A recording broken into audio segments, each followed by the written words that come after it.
am Jack Harris, the CEO of a large construction company in Chicago. People around me always think I have the perfect life, a happy family and a stable career. But the truth is not as it seems. The sense of distance between me and my wife Tina has been growing more evident every day. She started acting strangely, with small changes that I couldn't ignore. One evening, after coming home late from a lengthy meeting, I found my wife sitting on the couch, eyes glued to her phone, but her gaze was no longer warm like I had once known. There was no greeting, no smile, just a heavy silence, as if we had never shared all those years together. The tense atmosphere between us made me feel like a stranger in my own home. "Tina," I spoke up, trying to break the silence. "Are you okay?" She didn't respond immediately, just kept staring down at the screen of her phone, as if I didn't exist. I didn't know why, but a feeling of unease started rising within me. Something wasn't right. "What? What are you doing?" I asked again, trying to hold back the anger that was slowly building inside me. "I'm just looking at some work emails," Tina replied briefly, her voice dry, emotionless.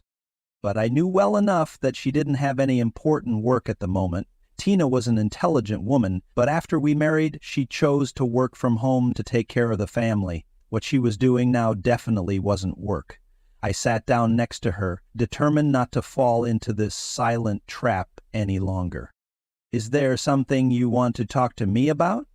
I looked into her eyes, the eyes I once loved, that I had once been so connected to, but now they were like bottomless pits, cold and distant. She paused, took a deep breath, and finally looked up at me, but her gaze held none of the warmth I had once known. "Don't you see? Everything has changed." Her words were like a slap in the face. I felt as if my heart was being squeezed by an invisible hand. "Changed? Changed how?" I asked again, but deep down I had a bad feeling about it. She stood up and started pacing back and forth in the living room. "Can't you see any more? Can't you realize that we're drifting apart?" She turned to face me, her voice full of anger. "I can't keep living in your shadow anymore." I froze, feeling as if someone had punched me in the chest. We had been together for 20 years, and now I was facing the painful truth that my wife no longer loved me the way she once did. "What are we talking about here, Tina? Didn't you once say I was the man you loved, the man who would be with you for the rest of your life?" I asked, feeling like I was about to cry, but I couldn't. "I thought that, but then Darren came back," she said, her words cutting into my heart like a knife. Darren, I knew exactly who he was. He was Tina's ex before we met. The same man who she had once left because of his deceit and irresponsibility, and now he was back like a shadow, threatening to undo everything I had built. "Darren, he's back?" I asked hoarsely, unable to believe what I was hearing. "What are you talking about, Tina?" She didn't answer immediately. She lowered her head, her shoulders trembling as if she was carrying an invisible pain. Finally she sighed and said, "He's changed, Jack. He really has. And I can't resist how I feel. I need him." Her words were like a fatal blow, shattering everything I had tried to build. At that moment, I realized that this was more than just small problems in our lives. This was betrayal. I stood up abruptly, unable to sit still anymore. "So, you're betraying me?" I asked, my voice unable to hide my fury. She didn't respond, just silently stared at me, and that look was a tacit admission. I walked out of the room, unable to bear the suffocating atmosphere any longer. Just a week ago, I was the man Tina loved, but now I was nothing but a shadow of the past. My heart was heavy. I began to realize that the family I had spent so many years building had completely collapsed, and nothing could save it now. The entire house was engulfed in silence. Tina quietly stepped outside, leaving me alone with my confused thoughts. I sat down in the armchair in the living room, my eyes fixed on the family photos on the wall, the sweet moments from the past, the happy days when Tina and Samantha and I celebrated birthdays, Thanksgiving, family trips. All of it suddenly became fragments, like I was looking at a dream that had shattered. A cold breeze swept through the window. When did this house become so dull? My mind was spinning, and it felt like everything around me had fallen into a blurry state. I decided to go outside, not to seek comfort from anyone, but to find answers. I needed to understand everything. I couldn't let this ambiguity kill me day by day. As I went into the garage to get the car, I realized the keys in my hand were trembling. Part of me wanted to give up, but another part urged me to continue. I drove through the familiar streets, my mind full of unanswered questions. Doubt slowly took over my thoughts. Not only was I doubting the changes in my relationship with Tina, but now I doubted everything I had believed in all these years. Had I missed the signs before? Had I been blinded by the love I had for her? When I stopped at a small cafe, I was surprised to see Darren. He was sitting in the corner laughing and talking with a strange woman. The man who had abandoned Tina was now reappearing in her life as if nothing had ever happened. A painful stab hit my chest. I couldn't understand why Tina would go back to him, the man who had abandoned her when she needed him the most. I stayed in the car, feeling like I was seeing what I had blindly ignored, but I couldn't just sit there. I needed to understand everything. Darren didn't recognize me immediately. When he left the cafe, I started to follow him, keeping a distance so as not to be seen. I drove slowly through the empty streets, the dim street lights reflecting off the car's windows, creating images like something from a crime movie. Every time Darren turned, I made sure to keep the right distance, not letting myself get caught.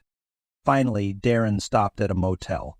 I couldn't believe my eyes. Just the day before, Tina had told me she was just talking to him.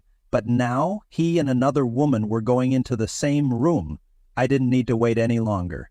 This scene, along with everything I had felt and suspected, was enough for me to realize that everything had been a lie. I left the car, leaving no trace. I didn't want Darren or Tina to know I was following them. Instead, I turned back to my car and drove home. When I walked through the door, I saw Tina standing in the living room, her eyes downcast. Without asking, I knew she had noticed the change in my attitude. There was no sweetness or concern anymore, just coldness and anger in my gaze. "Tina," I spoke, my voice firm and full of resentment. "Can you explain this to me?" She looked up, her face devoid of any expression. A long silence passed. The suffocating feeling filled the room. "You don't understand, Jack," Tina finally spoke, her voice soft, but there was indifference in it. "I can't keep living in your shadow anymore." A wave of anger surged inside me. "My shadow? What do you mean?" I asked, struggling to control my emotions, but my voice couldn't keep its calm. Tina sighed, showing no remorse. "I've had feelings I couldn't control.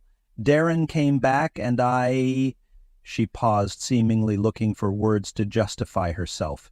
"He makes me feel alive. He gives me what you couldn't, Jack." I couldn't believe what I was hearing. Tina's words were like a knife to my heart. That man, Darren, the one who had abandoned her, was now back, bringing with him empty promises. Everything I had worked for was now nothing. "So you chose to go back to him?" I asked, my voice full of disappointment and pain. "You've forgotten everything I've done for you and your daughter?" She didn't answer.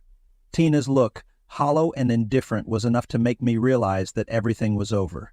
What I thought was love turned out to be nothing but a lie. A part of me wanted to cry, to scream, but all I did was stand there, staring at the woman I once loved, now the one who betrayed me in the cruelest way. Tina remained silent, not a word of apology, not a hint of regret. She stood there, her face cold, as if she no longer cared about me. It felt as though my whole world was crumbling right in front of me. "I can't do this," I said, struggling to contain the anger and pain inside me. "You can't go back to that man. You once told me you chose me over him. But now you're betraying me like this?" She didn't reply, just turned away, her eyes avoiding mine. That look was like a block of ice, cold and emotionless.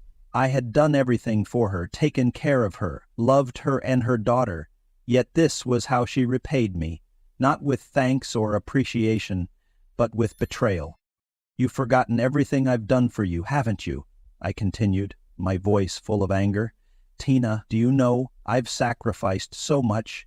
I loved your daughter like my own. I did everything I could to make our family better. Yet you let everything fall apart for a man from your past. My words came out in a rush, unstoppable. I couldn't bear this betrayal anymore. Every word I spoke was like a dagger in my own heart. But I couldn't stop. The hurt was too great, and I wanted her to understand the pain I was going through. Tina didn't speak, just turned and walked to the bedroom. I stood there, frozen, watching her retreat. It felt like everything inside me was falling into a bottomless abyss. Just a month ago, we were a happy family, but now, all that was left was emptiness. When I entered the room, I saw Tina sitting on the bed, her head down. There were no tears on her face, just coldness. I approached her, standing there, unsure of what to say next. The story between us seemed to have ended. I know now, Tina, I said, my voice choking. You don't have to say anything more. I know everything. I saw Darren. He's still the same lying man from before, and now he's back just to lie to you again. Tina looked at me, briefly seeming confused, then turned her face away, as if not wanting to face the truth. You don't understand, Jack, she whispered. Darren, he's changed. He's not like he was before. I feel like he understands me better. I need the attention he can give me, something you can't. I felt slapped in the face. So you're choosing him because he understands you better? Have you forgotten everything I've done for you, everything we've been through? My words echoed in the air, but Tina didn't reply. She stayed silent. The anger inside me grew. I couldn't keep enduring this betrayal any longer. I walked out of the room, then out into the yard. Everything was crystal clear now. Both Tina and Darren had deeply disappointed me. At that moment I decided I would not let myself be dragged further into this lie. This relationship was over, and I could no longer live in her lies. I had to leave, not because I didn't love her, but because I couldn't keep living in this pain and betrayal. Tina could go back to Darren, continue their old relationship, but I couldn't stand there and let myself be disrespected. I had loved her, cared for her and her daughter, but now it was all just painful memories. I went to the garage, grabbed my car, and drove off.